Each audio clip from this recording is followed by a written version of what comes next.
Goeiemiddag aan almal. Sommige gesigte het ek 3 jaar laas gesien, sommige gesigte het ek nog nooit gesien nie. En dan is daar so enkele gesigte wat ek so van tyd tot tyd sien in Langebaan se kerkgebou. Daar het julle al Karel se besonderhede, al sy inligting met al sy name. Jan Karel Horak van die kerk. En Karel wat so rapsie langer as hy 81 jaar saam met ons was. En daarvan wil ek nou amper sê die grootste gedeelte, baie groot gedeelte hier op Pietberg. Die familie, ek was saam met hulle. Ons was reeds middag al so 2 uur was ons daar onder in die begrafplaas gewees. En ons kon daar vir Karel bære. Ek wil nou vir julle klompie sê, terwille eintlik maar van my, hoop ek dat ons die emosies nou ook daar kon hanteer waar ons alleen saam was. En dat ek ook krag sal hê vir dit wat voor lê in hierdie middag hierso. Liewe vriende, ons het gewoond geraak daaraan dat daar 'n fotobeeld gewys word van iemand se lewe of 'n gedeelte van sy lewe. En ons wil dit graag ook nou so doen deur lekker rustig te sit en kyk na 'n klompie fotos uit Karel se lewe uit. Die 2 seuns gaan ook vir ons begelei terwyl die fotos gewys word. So ek is gereed om daardie knoppie te druk.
Dankie julle. Dit was goed.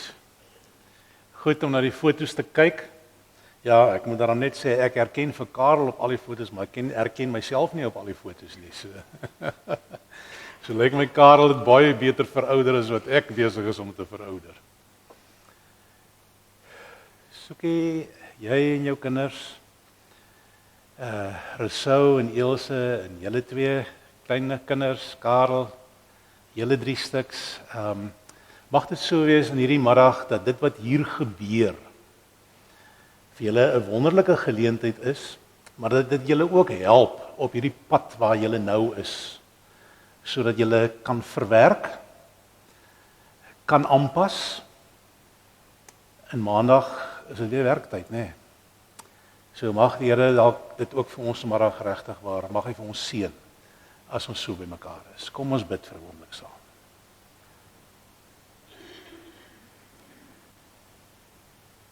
Here, om so deur die jare heen terug te gaan en herinner te word aan die lewe met al sy fasette, die dinge wat 'n mens saam kon beleef,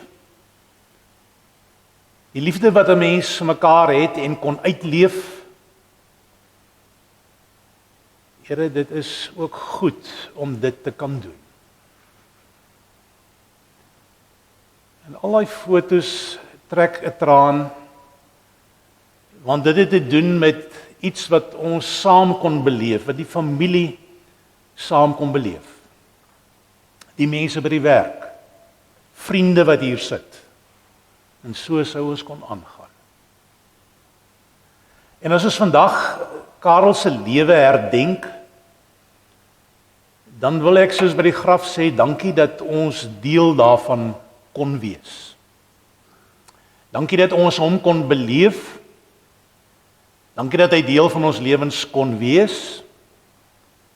En dankie vir die invloed wat hy ook in ons lewens gehad het. Die plek wat hy ingeneem het. Here, maar as ons praat van Karel, dan wil ons in dieselfde asem ook sê, dit gaan oor U.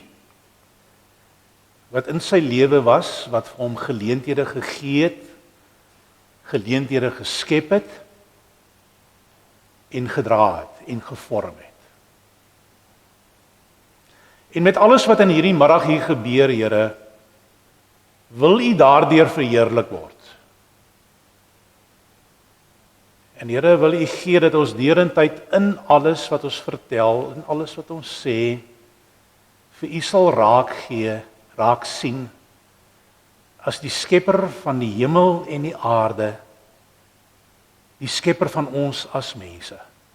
Ons wil graag vir U verheerlik, maar ons wil dit ook in die oomblik geniet, om terug te dink, al doen ons dit met hartseer.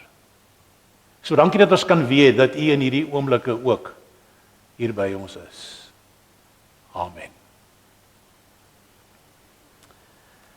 As julle so na die musiek geluister het, dan het julle seker ook waardering vir dit wat staan op die binnekant van die programmetjie, waar daar staan in liefdevolle herinneringe aan Jan Karel Horak van Niekerk, 7 Januarie 1945 tot nou 11 Januarie, en dan Karel van Niekerk se liggie is gedoof, sy klaviervingers is nou stil, sy duintjie sal nooit weer gespeel word nie, maar sy legende leef voort in ons harte. En ons het 'n paar huldeblyke wat ons graag na wil luister. Gaan julle so een kom of gaan julle saam kom, Ilse? Jy is welkom om hier na vore te kom by my.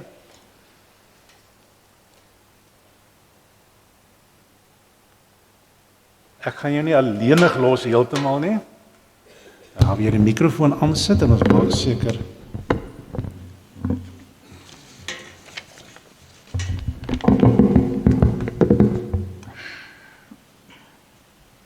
Dankie, Dominee.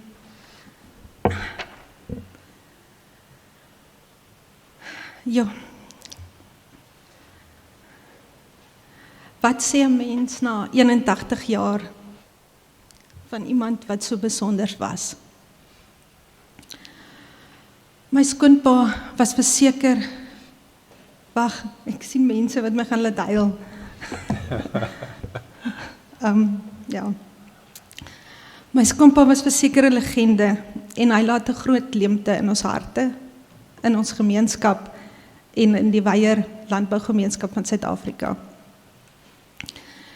Die een woord wat by my opkom as ek aan my skoonpa dink is geliefd.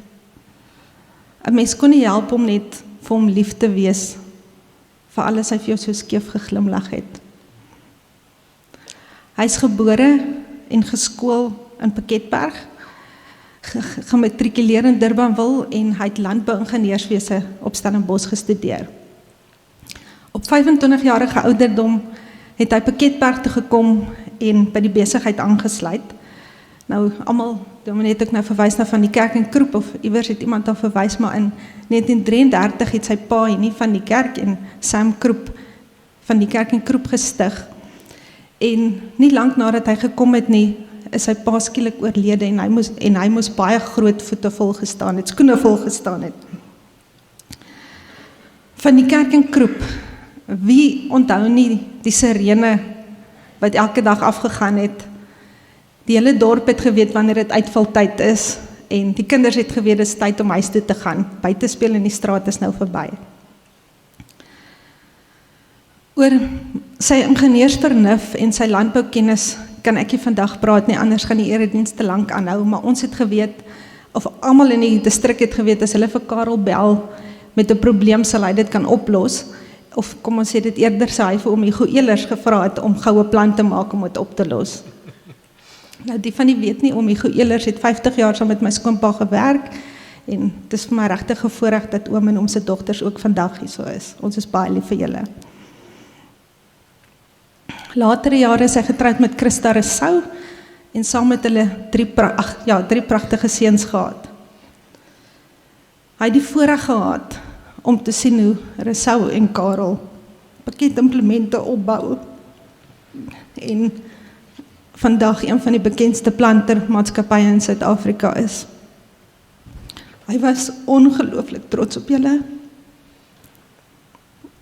Na Christa se afsterwe het hy die voorreg gehad om vir Tannie Soekie te ontmoet. En julle sal nie glo nie, maar Maart hierdie jaar sou hulle 27 jaar getroud gewees het, 30 jaar saam. En wat 'n voorreg om 2 keer in jou lewe ware liefde te vind. Tannie Soekie se liefde en omgee vir pa het vir ons geweldig baie beteken en Tannie, ons waardeer vir Tannie so baie. Sy het ook 2 kinders en 2 kleinkinders. En pa Karel was vir julle net soveel van 'n pa en 'n oupa soos hy vir ons en ons kinders was. Sy nalatenskap leef voort en ek wil graag iets sê oor elkeen van sy kleinkinders sê. Karel,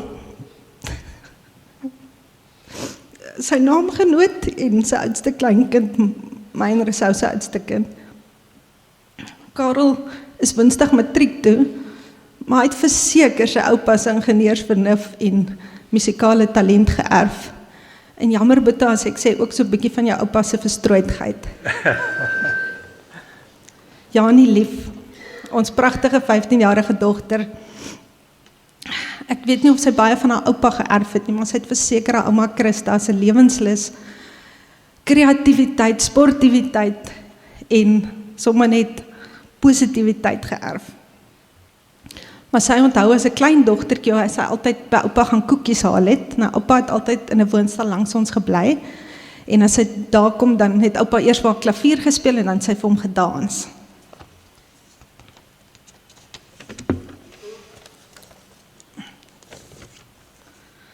Leon, Karel en Liana se oudste. Leon, wat ek net eers dink, Leon het self 'n lewenslus net so sy niggie. Maar as Tannie kan sê, dink Tannie, jy het jou het verseker jou liefde vir stories vertel by oupa geleer. Oupa kon 'n storie vertel het, soos niemand anders nie. En Barend is woensdags op A toe, graad 1 toe. Barend, volgens Tannie het jy jou oupa se heel mooiste eienskap geërf en dis oupa se glimlag. Soveel mense het hierdie week vir my gesê, hulle gaan oupa se glimlag erf. En Barend, jou glimlag is verseker aansteeklik. Dan is daar nog Daniel. Sy is pragtig, sy sit hier so voor. Sy onthou, sy as kleindogtertjie, of selfs nou nog, ek weet nie, jy is miskien nou 'n bietjie te groot, maar as kleindogtertjie altyd op oupa se skoot gesit het, en dan het hulle saam Sudoku ingevul. Sy is nog steeds lief vir Sudoku. En die van julle wat vir hom geken het, sal weet, buiten rooiwyn, snoekbraai, klavier speel, dink ek was Sudoku sy grootste liefde. En dan nou seker buiten vir Tannie Soekie. En Jean-Rig. Hy is 13, en hy onthou, oupa het altyd so bedagsaam was, en altyd uitgevra het oor skool, en sy sport. Oupa Karel het verskriklik baie omgegee vir sy kinders, en veral vir sy kleinkinders. En hy was so lief vir julle elkeen, en julle moet dit asseblief nooit vergeet nie. Julle is sy mooiste nalatenskap. By pakketimplemente staan sy stoel leeg. Daar brand al die hele week 'n kersie. En daar het so baie rykers gekom, dis pragtig. Onthou net, hy het tot Desember maand toe nog gewerk. Elke maand sy paycheck gekry, en elke maand as ek sy lone doen, dan gooi die rekenaarprogram vir my 'n fout uit wat sê, 'n mens kan nie nog werk as jy so oud is nie. Maar wat weet rekenaars nou? Oupa het regtig tot Desember toe nog gewerk, op sy pos gewees elke dag. En hy het Desember 55 jaar diens gehad by Pakketimplemente. En ons elkeen by Pakket het nou baie groot skoene om vol te staan. Ek sluit af met iets wat hy geskryf het. Mense wat lief is vir hulle ambag en handewerk, doen moeite met die eindresultaat van 'n produk. Dis 'n werk van trots en spreek van die karakter van die ambagsman. Sommige manne se prestasie en reputasie strek ver, en 'n mens raak bewus van 'n eenvoudige eerlikheid in hulle handewerk, wat meer sê as woorde. Baie sulke manne het oor die werkswinkelvloer van Pakketimplemente beweeg. Die mense wat hierso sit, is almal nog op die werkswinkelvloere, en hulle is die trots van my skoonpa. Ons museum se deure staan oop. Kom maak asseblief 'n draai, want daar's nog baie stories van Karel wat vertel moet word. Baie dankie. Dankie, Elsa.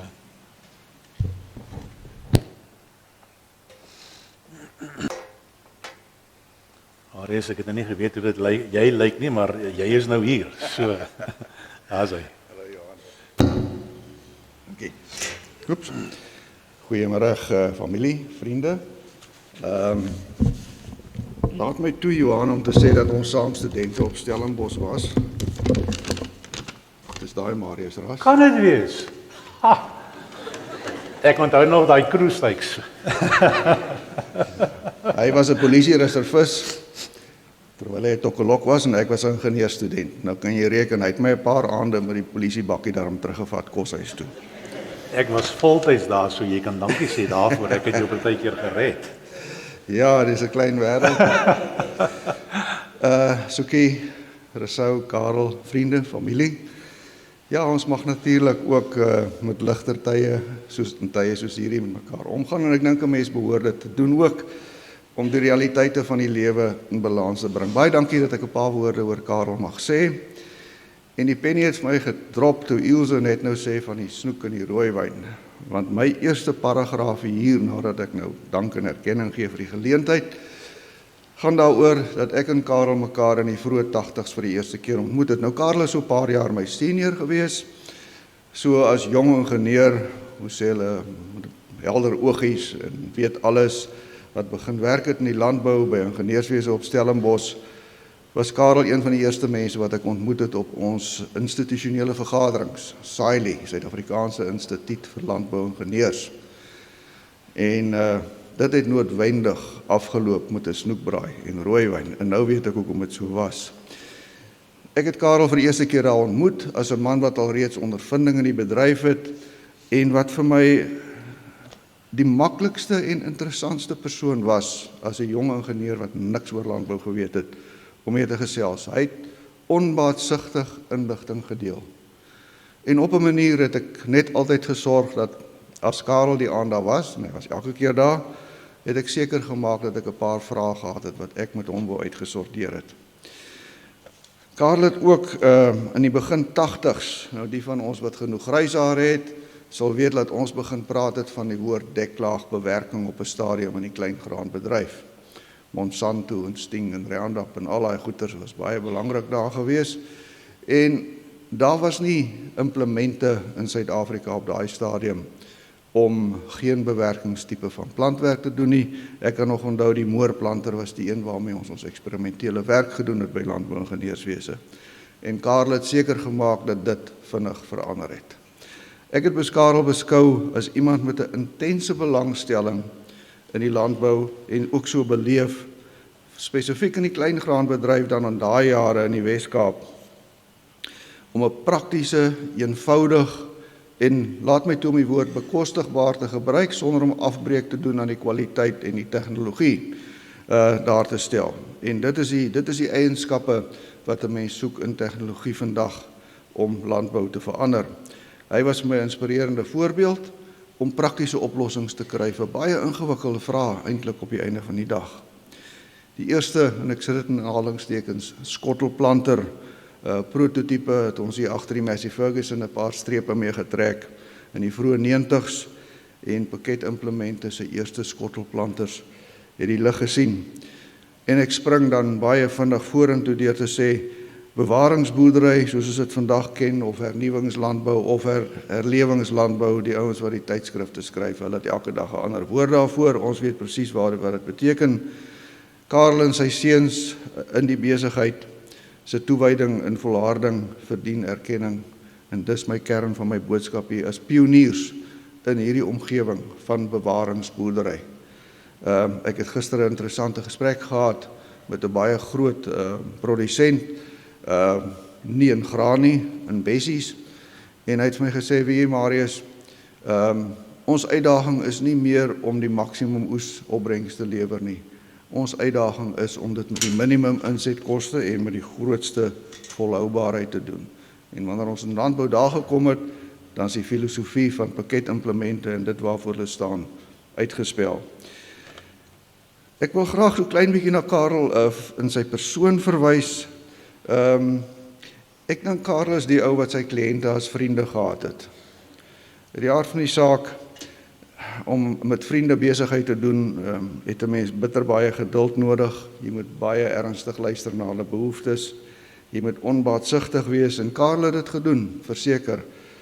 Gereeld ten koste van homself het hy probeer uithelp. Dit was wie Karel was en ek sien dit vandag voortleef in die seuns wat die besigheid daar doen. Niks is ooit te veel moeite nie, niks is ooit te veel gevra nie. Sy gunsteling gesegde, as ek dit reg mag onthou, Maatjie, kom ons kyk wat ons kan doen. Dis die woord wat hy gebruik het.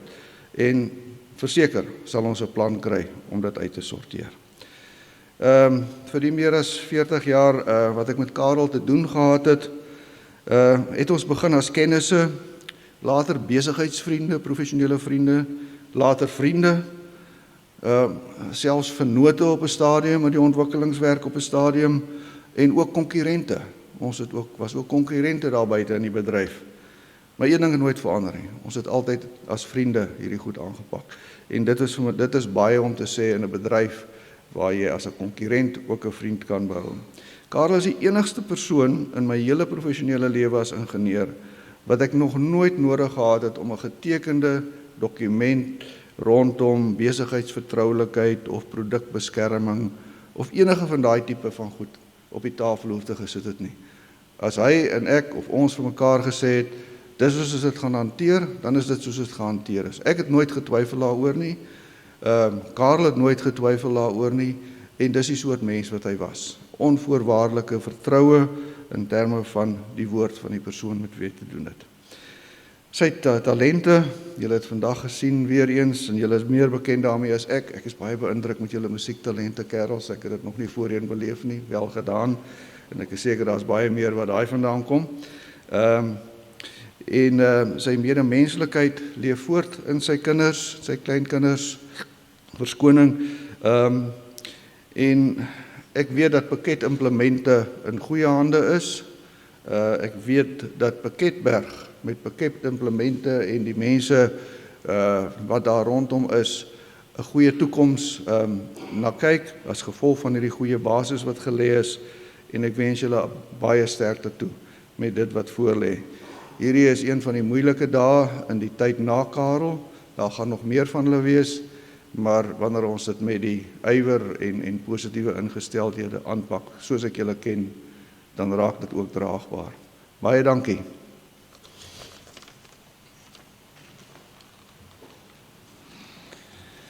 Dankie Marius. Ek het dan nou gewonder, is dit moontlik dat daar nog 'n Marius ras is en nou is dit dieselfde ou. So baie dankie vir jou. Jy is hier so. So dis jou geleentheid. Terwyl Marius nou gepraat, ek gedink ek gaan dalk maar sommer net lees as julle my gaan verskoon, want ja, die gedagtes loop maar redelik rond en ek gaan die emosies onder beheer probeer hou. Familie en vriende, dankie dat julle vandag hier is om die lewe van 'n besondere man te eer, my pa Karel. Ek het die afgelope week die woorde, jou pa was 'n ware gentle giant, 'n rustige, nederige mens met 'n groot hart gehoor. Hy was ook iemand wat altyd 'n storie of 'n grappie gehad het om te vertel. Wanneer hy begin praat het mense gaan sit en luister, want hy het die manier gehad om jou in te trek in sy wêreld in. Musiek was 'n groot deel van sy lewe. Hy het baie verskeie musiekinstrumente bespeel, klavier, trekklavier, saksofoon, klarinet, gitaar en so dit aangegaan. Op skool het hy musiek as vak geneem en iewers moes hulle hier na die einde toe, moes hulle geleer het om hulle eie liedjies te komponeer. En my oupa Karel sê toe, nee, maar hy is nie so goeie komponis nie, maar dit was net klassieke musiek wat hulle daai tyd op skool gespeel het, en goeie soos Elvis was 'n bietjie uit die bose uit gewees, nee, maar hy het ook nou daardie geluister, en Elvis, hy het altyd gesê 'n paar mooi liefdesliedjies geskrywe, en as jong seun het hy baie keer boeremusiek geluister op die radio, en terwyl dit speel het hy nou op die klavier het probeer speel, so hy het goed geleer om op gehoor te speel, en so het hy Elvis se liedjies nou maar ook geleer speel. En toe hy nou daai liedjie moes komponeer, toe besluit hy gaan sommer net Can't Help Falling in Love with You van Elvis het hy gespeel, en die musiekonderwyser was baie beïndruk met sy komposisie. Een van my gunsteling herinneringe van my pa was tydens my skooljare. Ons het 'n ou Hammond orgeltjie in die sitkamer gehad, en dan het hy altyd vir Boesmanland, my Sari Marie, my Bonnie Lies Over the Ocean en nog veel meer gespeel, en dan moet ek nog gitaar saam met hom speel, maar ek het die lekker bladmusiek verstaan of baie goeders, ja, sê net vir my C, en dan speel hy so 'n paar akkoorde weer F, en so ons ook almal maar geleer speel saam met hom. My oupa, sy pa, het hom aangeraai om landbouingenieurswese te gaan swat. Hy het gesê, hy dink daar's 'n groot toekoms in landbou vir Suid-Afrikaanse landboumasjinerie, wat vir Suid-Afrikaanse omstandighede vervaardig is. Want ons omstandighede is maar so 'n bietjie harder as daar in die res van die wêreld. Tydens sy studiejare op Stellenbosch het hy omtrent elke naweek by 'n dans, klavier gespeel, soms in hotelle, soms het hulle Robben Eiland toe gegaan, want in daardie jare was hy nie iets soos 'n DJ gewees nie, dit was altyd 'n live band.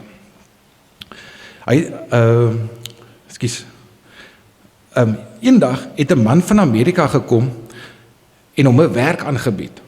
Hy was 'n eienaar van 'n paar hotelle. My pa wou met alle geweld sy studies los en Amerika toe gaan, want hy wil daar gaan 'n klavierspeler word. Maar oupa het hom afgeraai en gesê hy sal maar eers sy studies moet klaarmaak. Hy was ook 'n man van besondere talent en vernuf. Na sy studies in landbouingenieurswese aan Stellenbosch het hy 'n uitstekende ingenieur geword. Hy het 'n manier gehad om komplekse uitdagings eenvoudig op te los, soos Marius gesê het.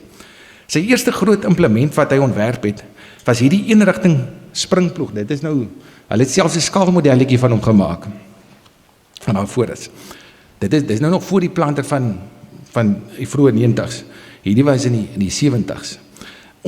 Ons vervaardig tot vandag toe al daardie ploeg se onderdele, want daar is nog so baie van hulle wat in die veld is, en boere kan nie uitgepraat raak oor wat 'n wonderlike ploeg dit is nie. Ek wonder hoeveel implemente van 55 jaar gelede loop vandag nog en kan jy sy onderdele oor 'n toonbank koop. Hy het verskeie kere oor see gegaan om skoue te gaan besoek, moontlikhede om pakketprodukte uit te voer en terselfdertyd die wêreld te verken. En natuurlik baie vriende te maak. Hy het altyd baie weier as Pakketberg gedroom, maar Pakketberg was sy hartse punt en is hier waar sy vriende was en familie, en dit was hier waar hy tot die einde van laas jaar Desember nog gewerk het. Ek weet nie of hy 'n kursus in sielkunde ook gestudeer het nie, want hy was nogal goed daarmee. Toe ons nog op Burgersvlei gebly het, dit is nou 'n plaas net die buitekant, waar ek en my ouer broer Henny verskriklik graag 'n swembad hê. So julle almal weet raak 'n bietjie warm hier in Pakketberg. Ek dink 'n ander pa sou net gesê het, nee, ons het nie geld nie. Maar hy het gesê, ja, enige tyd, nee. Hy het net een voorwaarde. As ek nie die gat grawe, dan sal hy die res doen. Ons het 'n plek afgespreek en vir my pa gevra hoe groot die swembad moet wees. Hy het gesê, net so groot soos julle hom wil maak.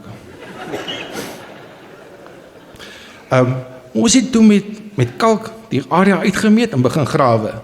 Die Rooi Karoo se grond is nogal hard, veral in die somer. So het hy ons besig gehou.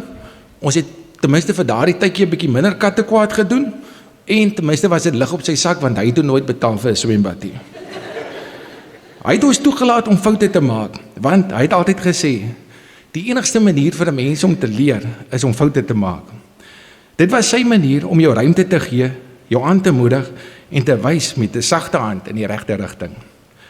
Hy was baie leergierig, en hy het altyd in nuwe dinge en tegnologie belang gestel. Was elektronika nie sy veld nie, het hy toe ek nog op laerskool was, ingeskryf vir 'n elektroniese kursus. En daarso het hy begin om 'n FM radio, wat RSG kon opvang, gemaak, en dit het selfs gewerk. So daar was dan geen grens wat hy gedink het 'n mens nie kan oorsteek nie. Ek dink selfs op 80 jaar oud was hy meer bekwam met tegnologie as baie jong mense wat ek ken. Hy was my held. Ek wil nog altyd soos hy wees, nie net in wat hy kon doen nie, maar in hoe hy dit gedoen het.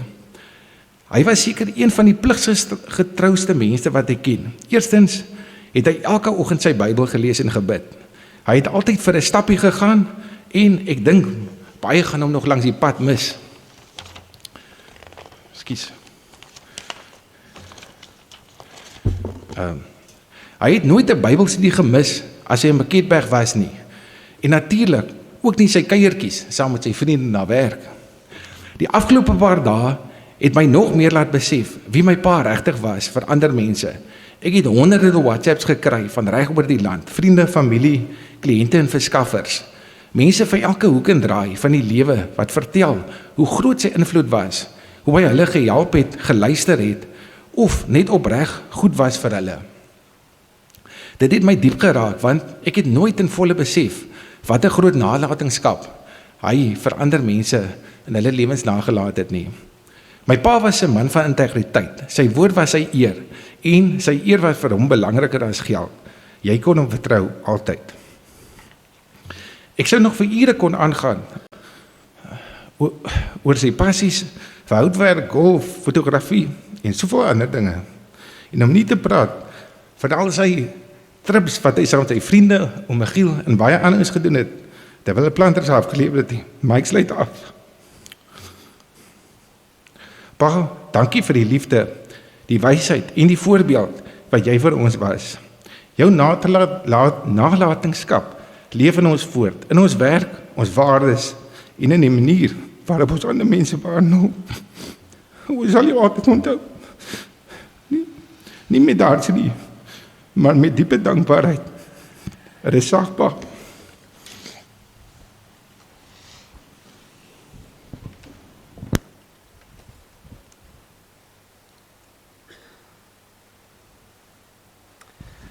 Dankie Rousseau. Ons gaan 'n lied saam sing. O Heer my God, as ek in eerbied wonder. Eerste een gaan versie gaan oor die natuur. Tweede vers sluit daarbey aan en mense sou seker kon sê sommer die landbouwêreld. En in die derde versie gaan dit oor Christus. En dan die vierde versie hoe Christus ook in ons lewens aanwesig is. Kom ons staan en dan sing ons hierdie lied met oorgawe.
ek het so enkele verse wat ek graag vanmiddag wil lees.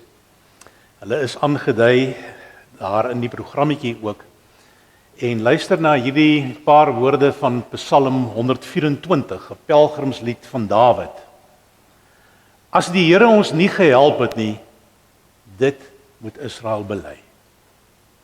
As die Here ons nie gehelp het toe mense ons aangeval het nie, dan het hulle ons lewendig verslind, toe hulle woede teen ons ontvlam het. Dan het die waters ons weggespoel en die vloed ons oorweldig. Dan het die skuimende waters ons oorweldig. Aan die Here kom die lof toe. Hy het nie toegelaat dat ons hulle prooi word nie. Ons is bevry soos 'n voël uit die wip van 'n voëlvanger. Die wip het gebreek en ons was vry. Ons hulp kom van die Here wat hemel en aarde gemaak het. En dan is daar 'n Psalm 63 waarvan ek enkele verse vir julle gaan lees. Ook 'n Psalm van Dawid na aanleiding van sy verblyf in die Juda woestyn. Ek soek U, o God, my God. Ek dors na U. Ek smag na U soos in 'n dor in 'n droë land, 'n land sonder water. Ek wil by U in die heiligdom wees om daar U mag en grootheid te ondervind. U troue liefde is meer werd as die lewe. Daarom sal ek U prys. Ek sal U my lewe lank loof, my hande ophef om U naam te prys. Soos elke keer wanneer ek U goeie gawes geniet, sal ek U altyd roem met jubelende mond. As ek aan U dink op my bed, oor die pyns in die nag, dan weet ek, U is my hulp, en dan juig ek oor die beskerming onder U vleuels. Ek bly altyd naby U. U hand ondersteun my. En dan in die Kersverhaal 'n enkele vers, die hele Kersgebeure is wat hy uitspeel, die geboorte van Jesus Christus in Lukas 2. En dan op 'n sekere stadium, dan as die verlosser se geboorte aangekondig word, dan is daar 'n klomp engele wat jubel en God prys en sê: Eer aan God in die hoogste hemel en vrede op aarde vir die mense in wie hy 'n welbehae het. Ek moet, liewe vriende, met julle eerlik wees om by 'n teks uit te kom. Is dikwels een van die moeilikste dinge vir 'n predikant, vir hierdie predikant. So op 'n kol het Merlin vir my gevra, maak jy net notas of wat doen jy? Sê ek, hier soveel goed in my kop. Ek moet rigting kry daaroor. Verlede jaar was daar 'n tydperk gewees in die gemeente daar aan die ander kant in Langebaan waar ek nou is, waar ek vir 'n tyd lank met 2 woordjies gewerk het en na aanleiding daarvan stil gestaan het by 'n klomp psalms. Van die psalms wat ek so pas gelees het, was deel daarvan gewees. My aansluiting of my aanname was om te sê dat daar 2 aspekte is waaronder 'n mens die psalms, 'n klomp van die psalms sou kon groepeer. Die een woordjie is verwonding en die ander woordjie is verwondering.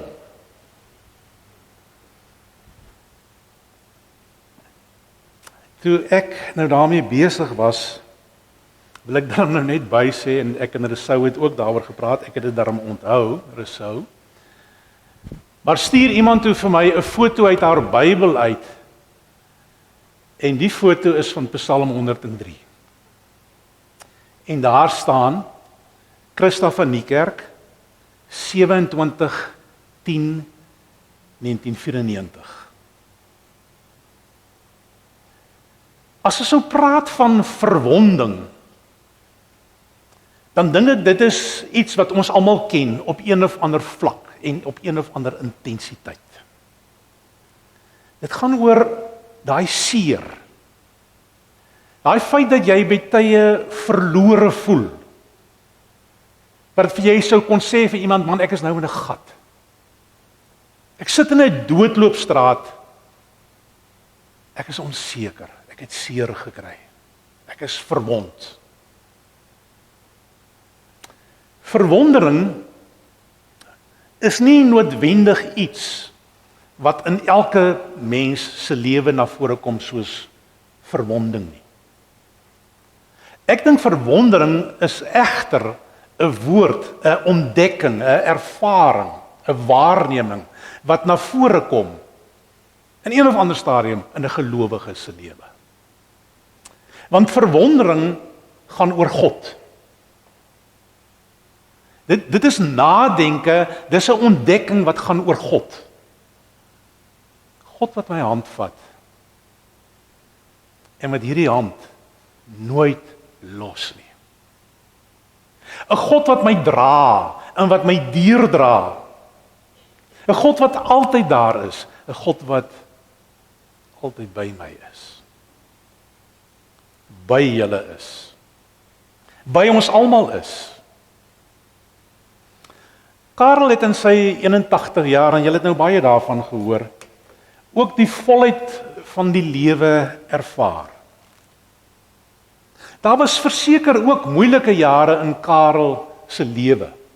Daar was onder andere baie moeilike jare in hierdie wonderlike besigheid.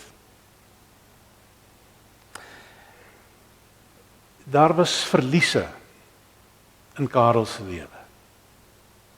In sy gesin en in sy familie wat hy mee saam moes leef. Ja, en daar was baie vreugdes in sy lewe. Die musiek was een daarvan. Sy liefde vir ontwerp.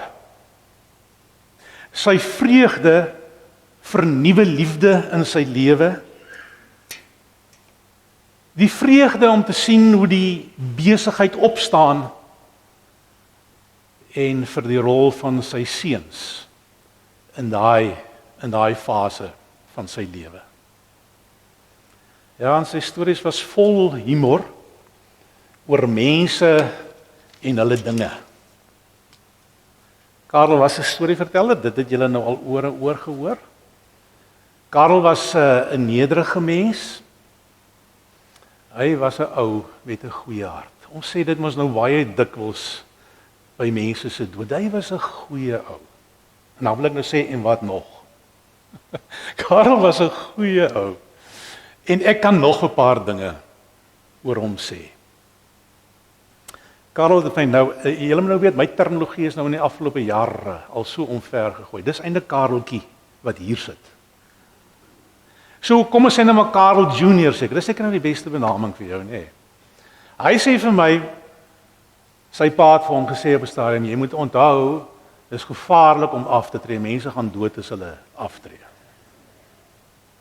Hier by hom het dit 'n bietjie anders te gebeur. Julle het gehoor in Lukas 24 die teks wat ek daar gelees het. En my klem vir 'n oomblik wil ek stil staan by die laaste gedeelte van daai teks. Waar sê vir die mense in wie hy 'n welbehae het. Ek mag verkeerd wees, maar ek het al 'n idee dat as dominees oor daai teks spreek en julle het in alle waarskynlikheid die teks gehoor in die Adventstyd of op Kersdag. Dan sal dominees dalk baie meer klem plaas op vrede vir die mense en hulle sal daarmee saam sê eer aan God in die hoogste hemele.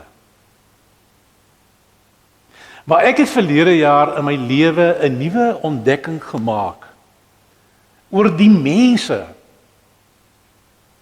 vir wie hy 'n welbehae het. Hier's nou 'n klomp van julle wat hier sit wat nie 'n klou het wat beteken welbehae nie. Jy weet julle jongeres mos nou. Kom ek probeer.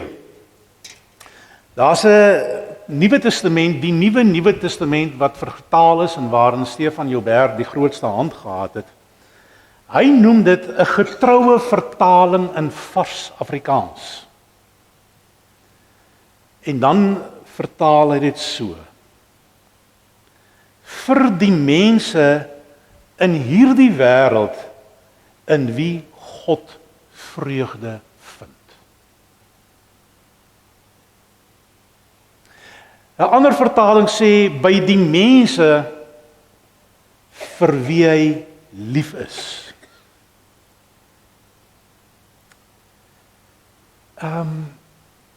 Welbehae. Die mense in wie God vreugde vind. En in hierdie teks is die mense nie uitgesonderde, handuitgepiekte mense nie. Dis mense soos ek en mense soos elkeen van julle wat nou hier sit saam met my in hierdie kerkgebou. Ek dink daar is 'n groepering mense onder ons wat ook vir my sou kon sê, hulle het groot geword met 'n soort van 'n vrees vir God. Of hier is mense wat hier so sit en wat sal sê, maar hulle het 'n baie diep vermoede dat God nie eintlik regtig waar so vreeslik positief dink en voel oor mense nie. Is nie waar nie. Dis my herontdekking wat ek gemaak het. Want hoor mooi, God het 'n behae in ons. God vind plesier in ons lewens. Ons sou dit met vandag se vars taal kon sê, in wie se lewe, die mense in wie se lewe hy wil sien dat hulle floreer.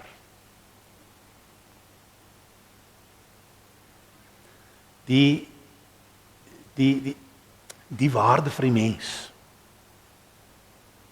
En daarom is hierdie menswording van Christus 'n absolute reuse liefdesdaad wat plaasgevind het. Dit het die wêreld kom skud. Dit het die wêreld verander. Die konings van daai tyd wou hom van hom ontslaa raak, hulle wou hom doodmaak. Maar God het sy toegeneentheid ten opsigte van mense heens ons kom wys. Hy het by ons kom woning maak. Hy het by ons kom intrek. Hy het deel van ons lewe kan raak. En dan sal ons nou die hele Nuwe Testament net eenvoudig kon aangaan. Soekie, as ek nou kyk na die nuwe uit die week van hierdie 2026, dan staan Stefan Joubert vir 'n hele aantal dae stil by hierdie gedagte. En ek het nou 'n vermoede, jy en Karel kon nie in hierdie 2026 daai stukkies soggens saam gelees het, soos wat julle die gewoonte gehad het nie. Maar hy staan absoluut, dit is my so wonderlik toe ons daaroor mekaar praat, dat dieselfde goed word bevestig uit die week in die eerste klompie dae. Hy bevestig die waarde van die mens. Nou terug by Psalm 124. Ek het oor al hierdie goeters ergens op enige ander stadium verlede jaar selfstandig elkeen gepreek. En ek dink amper my refrein vir Psalm 124 was, as die Here nie gehelp het nie. Staan hier, moet Israel bely, as die Here nie gehelp het nie. Israel kon terugkyk in hulle geskiedenis en in hulle lewe. En dis mos nou in 'n sekere sin makliker om terug te kyk, want dan verstaan jy sekere dinge beter. En hulle sê met oorgawe, as die Here nie gehelp het nie. As 'n mens seer gekry het, as jy gewond word, dan dink ek begin 'n mens baie dikwels te twyfel oor die toekoms. Dan voel dit vir jou by tye asof jy water besig is om jou weg te spoel en om jou mee te sleur. Kyk nou maar net hoe lyk dit op die video's in die Creer Wildtuin daar op die huidige stadium. Hier sukkel ons met droogte. Daar sukkel hulle met te veel water, maar dit is hoe hierdie psalmdigter by tye voel dat die vloede is besig om hom te oorweldig. En die skuimende water kan hom enige oomblik kan hulle omvat. Hy voel soos 'n voël wat in 'n wip sit. Hy's gevang en hy sal nooit weer daar uitkom nie. Hy weet nie wat vir hom voorlê nie. Dis verby. Nou dan kom vers 8. Die laaste vers wat sê, ons hulp kom van die Here wat hemel en aarde gemaak het. En hoeveel psalms klink die so nie? Die Here het vir ons gemaak as mense en hy het alle vreugde in ons. En daarom staan hy gereed, sit hy gereed, dat wanneer die nood te erg raak en ons nie meer kan nie, om vir ons te kom vat. En vir ons te dra. En vir ons te help wanneer ons nie meer kan nie. En dit bely die digter hier. Ons hulp. En julle ken die woorde, ek sê dit nou nog geslag. Maar ons hulp kom van die Here wat die hemel en aarde gemaak het. En ek wil dit sê, soekie vir jou ook met jou intense hartseer en jou verlies wat jy beleef. Weet dit. Jy weet dit. Ek moet dit net maar weer sê. Rousseau en Karel en die res, pa gaan nie sommer net so stil weer ingewals kom daar in sy lesenaar sit nie. Dis die erge van vandag, van dit wat gebeur het in hierdie dag. Hy gaan nooit weer net skielik opdaag nie. Ek het vir my vrou gesê, wat is dit wat ek en Karel nou nie saam beleef het nie? Ons was 33 jaar en ek dink enkele maande lank saam in 'n Bybelstudiegroep. Rondom dieselfde tafel. En as Karel ergens op pad is met 'n ding wat afgelewer moet word, dan bel hy en sê, luister, ek ry nou hier diskant Beaufort Wes, ek gaan dit nie maak vir vanaand nie. Of as hy nie syn het nie, dan weet hy môre vir altoe WhatsApp en die goed is nou bygekom en dat weet hy, jammer manne, ek was nie daar nie, maar oor 2 weke weer, of volgende week weer. Ongeveer 37 jaar gelede het 3 sulke seentjies, so. Julle sal nie vandag herken nie, hoor. Was daar 3 sulke seentjies wat by ons voordeur gestaan het met 'n skingbord. En wat net gesê het, oom en tannie, mamma stuur dit. Ek, Marlene en my kinders en hierdie familie was vir baie jare lank saam in 'n klein groep met kinders. En nou wil ek vir julle nog 'n storie vertel wat julle ook nie sal glo nie. Ek sien in die middel van die huis van die kerk daar aan die ander kant van die mat, daai 3 klein seentjies sit, elkeen 'n gitaar in die hand. Dit het min of meer so geklink. Loof hom met die tromme, loof hom met die hart. Dis waar alles begin het. Julle sal dit nie onthou nie. Ek en Karel was saam in die kerkraad gewees. Karel en sy familie op 'n latere stadium, hy alleen, het die eredienste klokslag bygewoon. Tydens die week van gebed sal hy so vir 2 of 3 aande net hier so inskuif en deel wees daarvan. En in die tyd wat hy in Soekiel in die Durbanville gebly het en hy in die week hier was, het hy by Pinkster daar aan die ander kant het hy ingeskuif. Hy was meermale deel van ons manne uitry waar ons in die natuur uitgery het en 'n hele paar van julle was saam met die geleenthede. Julle weet wat ons daar beleef het. Ek het vir Marlene gesê, ek dink ek en Karel het net nie saam geskou en saam musiek gemaak nie. Toe besef ek, nee, daar was 'n tyd wat ons saam in die begeleidingsgroep gespeel het, hier voor waar ons nou sit. Ek dink op 'n sekere stadium was die liedjies wat ons gesing het nie jazz genoeg gewees nie, en toe het hy aanbeweeg. Maar hy was deel ook daarvan gewees. Ek moet net gou vir julle hierdie enetjie vertel. Julle ken mos nou daai woorde, nê? Ek moet net gou vir julle hierdie een vertel. Ek kom een aand na 10 hier uit die hoek uit waar ek tussen mense gekuier het. En hier kry ek my vrou en Karel voor die huis in die straat. Nou, wat gaan nou hier aan? Nee, daar was 'n muis in die huis en Karel is die naaste een wat sy kon bel om te kom vra, kom help net.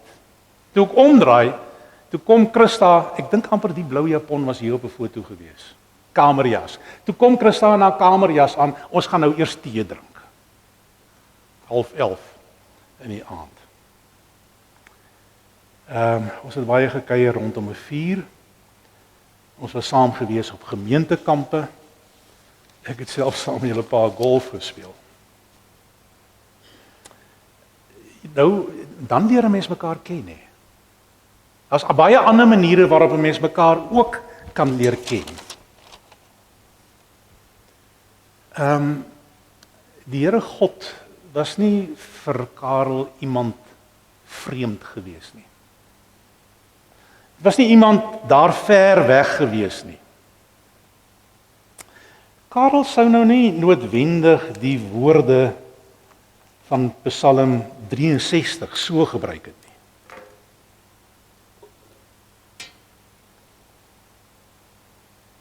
Ek soek U, o God, my God, ek dors na U.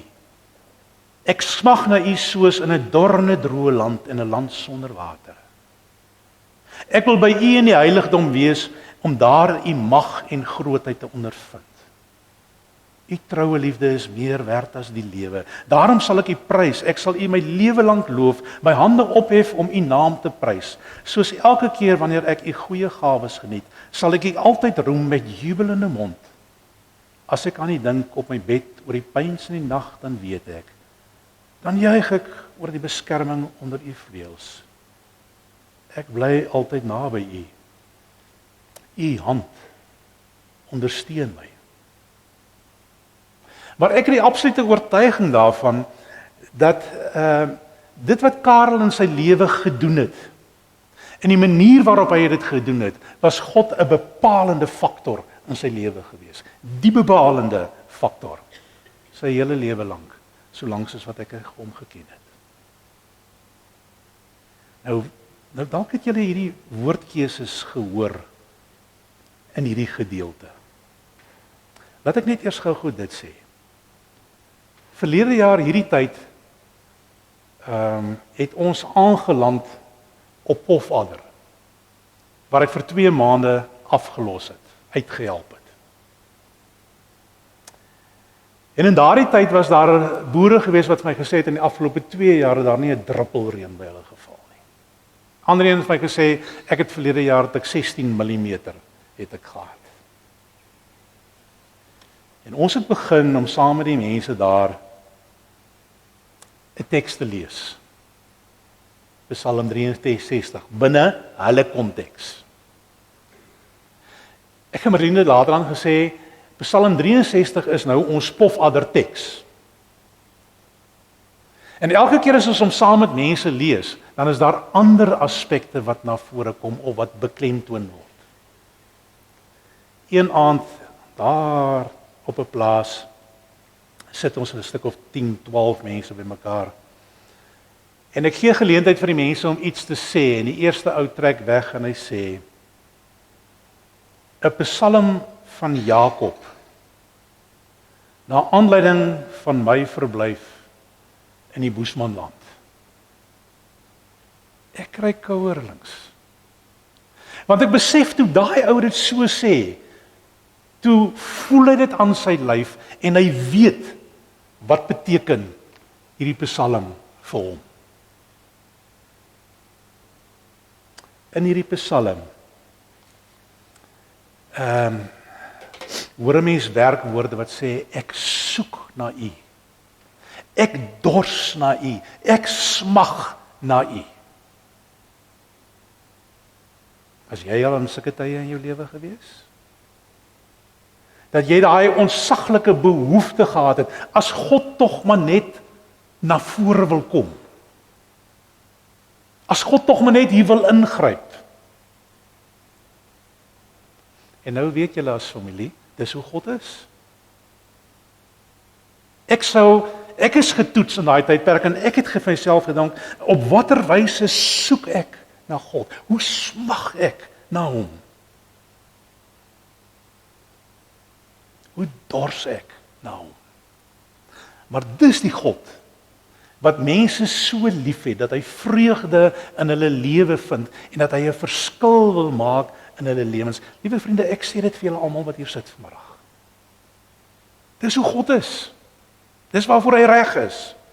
En dan as hulle hierdie effek het van God wat so aanwesig is in hulle lewe, dan hoor ek in vers 3 staan daar: in u heiligdom wil ek graag u grootheid ondervind. En die ding was waar gewees vir Karel, want op al die plekke waarna hy gegaan het, op al die plekke waar hy gaan sit het, en waar hy deel was, het hy hierdie vrede beleef. En hierdie inset van God in sy lewe, en wat vir hom die krag gee, en die moed gee, en die vreugde gee om te lewe. Vers 4 staan daar: u troue liefde is meer werd as die lewe. God se liefde vir mense hoor ek in hierdie Psalm. En dan sluit hy af deur te sê: daarom sal ek u prys, en weer eens die werkwoorde. Ek sal u prys, ek sal u loof, ek sal my hande ophef, ek sal u naam roem, met jubelende mond sal ek juig oor u, my God. Liewe familie, dis ons God.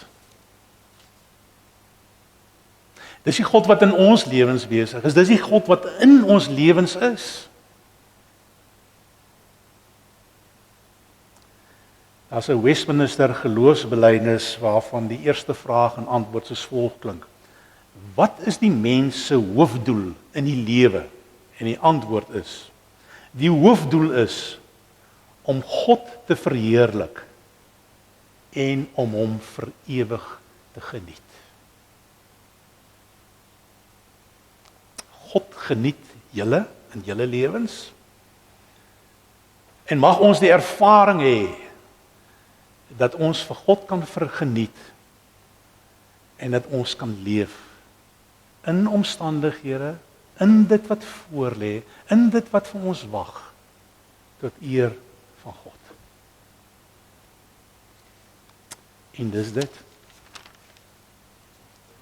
Kom ons maak ons oë toe.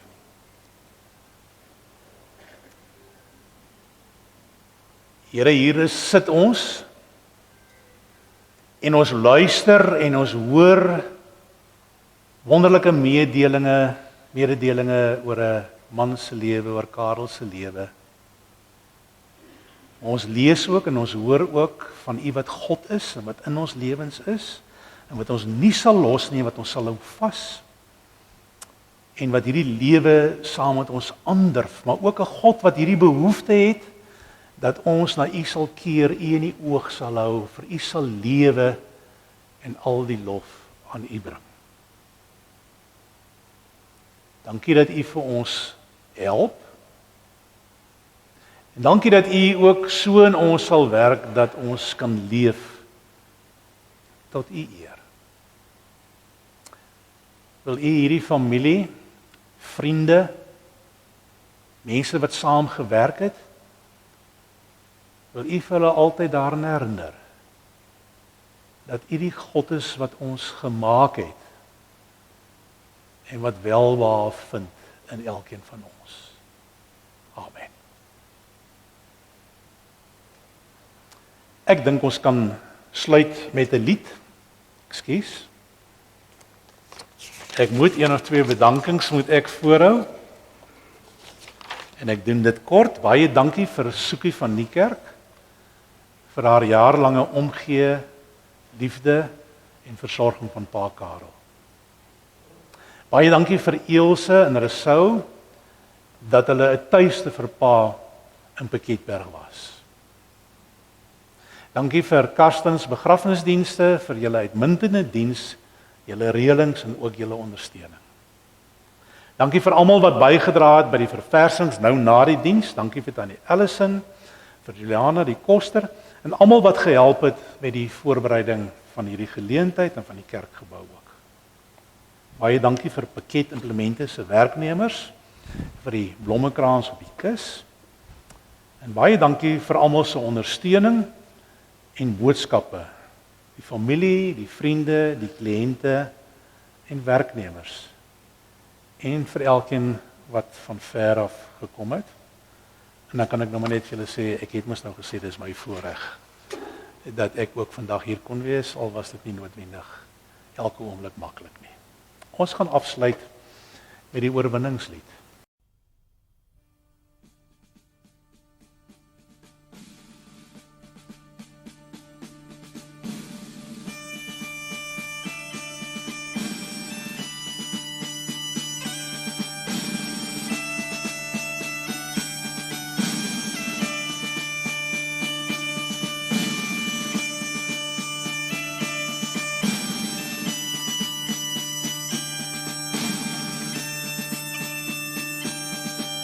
Ek sien in my gees die glorie en die almag van die Heer, die Allerhoogste, wat in liefde oor sy koninkryk regeer. Hy het beloof aan die einde op die wolke kom hy weer. Hy is koning, hy regeer. Loof hom, prys hom,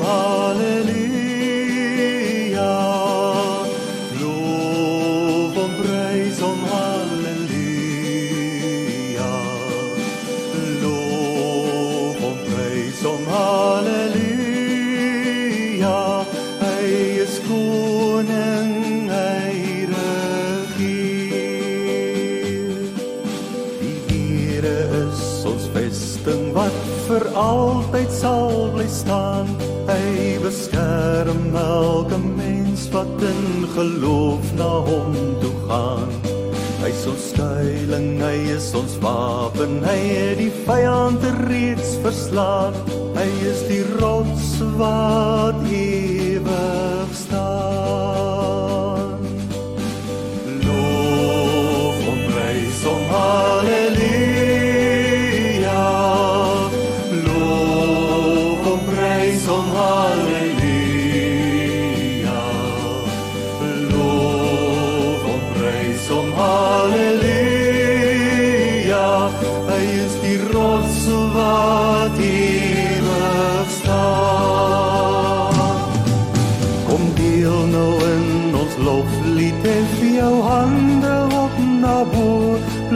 Bassyne slaan op tromme en kom dans voor God se oor.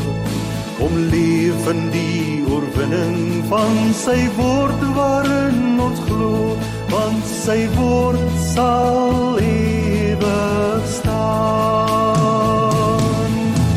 Loof hom, prys hom, halleluja. Loof hom, prys hom, halleluja.